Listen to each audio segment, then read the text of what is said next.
Now it's time for the lubing process. So, you've got your lube. I'm almost out. If I run out, I'll run upstairs and grab another. Guess what? It's roknron's rocket propellant. I don't skate everything roknron's, don't worry. Everything to do with bearings is roknron's for me, but I rep independent trucks and Bones STF or Hubba wheels, so I'm not complete roknron. So they make like bowl boards and wheels and stuff. They make pretty good bowl board wheels, but I don't skate bowls that often. But on my bowl board I have roknron's wheels. But you know, just I love roknron's. But so to lube to lube your bearings, here's your bearings. I take my bearing lube. You open it. And then you lay that there, and I put 2 drops in the ball side of the bearing, one on one side, one on the other, and then spin it around nice and good to make sure you got in there. I don't put any on the back because it works its way back there, and that's not really where you need the lubricant anyways. Now for ceramic bearings, you only need 1 drop. You can use 2 if you want, but you only need 1 drop. And if you have that one bearing that's really sticky and just really screwed up, I recommend you replace it. But if you don't want to, you can do 3 drops of lube or something to help it out a little bit. But you really only need 2 drops of lube. Any more is gonna get it all gunked up and stuff. So take your bearing lube. 1, 2. Spin it around nice and good. Now, I've heard that bearing lube, the stuff in bearing lube over time can cause cancer, but you would have to like be soaking in it every day. But I don't use any gloves or stuff. But if you want to be careful, because over a lifetime you think maybe the bearing lube could cause cancer, and it could. You can use some latex gloves if you want to get really technical, but most people don't, and people rarely get it, so I feel safe. So just lube all your bearings, and I'm going to even skip this because this is going to be a really long video, so we're almost done after we lube them, so see you in a minute.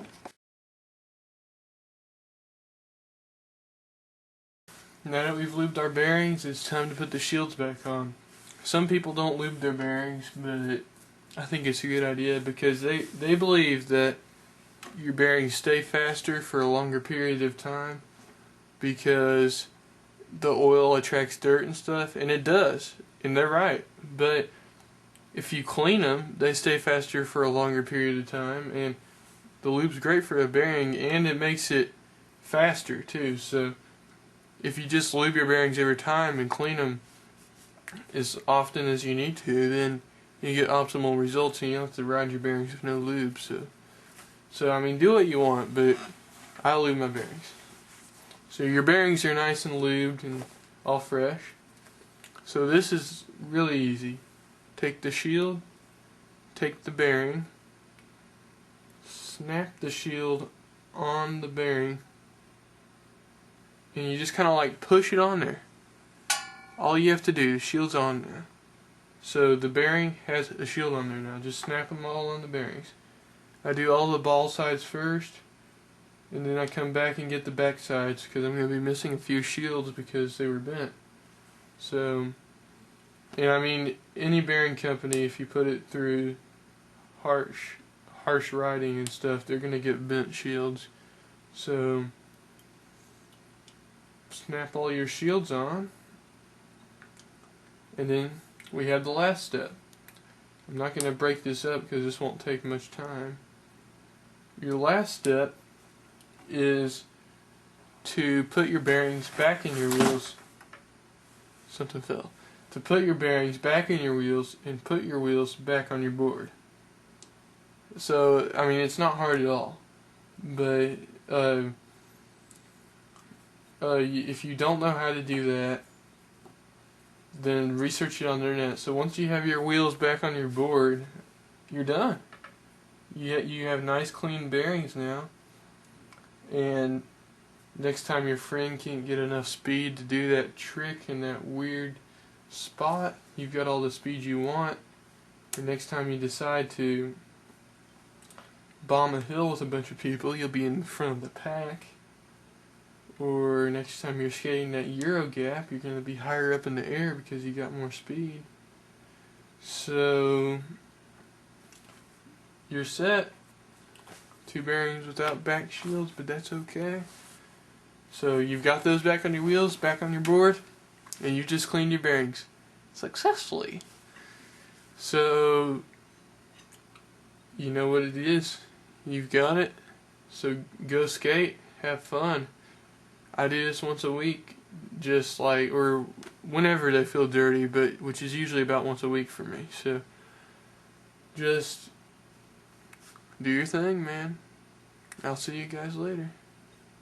I'm out. Oh yeah, and always use speed washers. They are good for your bearings. And those aren't the washers inside the wheel. Those are the washers that go on one side of your wheel and one side of the other on the axle. The little circles. Use them. When using a skate tool, make sure when you put your wheels on and take your wheels off that the tool does not press on the bearing shield, because that can cause inward bent shields, which we hate, even though you get them skating too. So no, you don't have to, but if you want even wear on your wheels to make it even better, flip your wheel around. Let's say this side was on there last time, on the outside. Put this side on the outside. You don't know which side was on the outside, which side was on the inside. Look at the wear. One side should be worn down more. Keep it fresh. Avoid over tightening your bolts on your wheels. Can lead to bearing destruction. I'm Clark Fallis.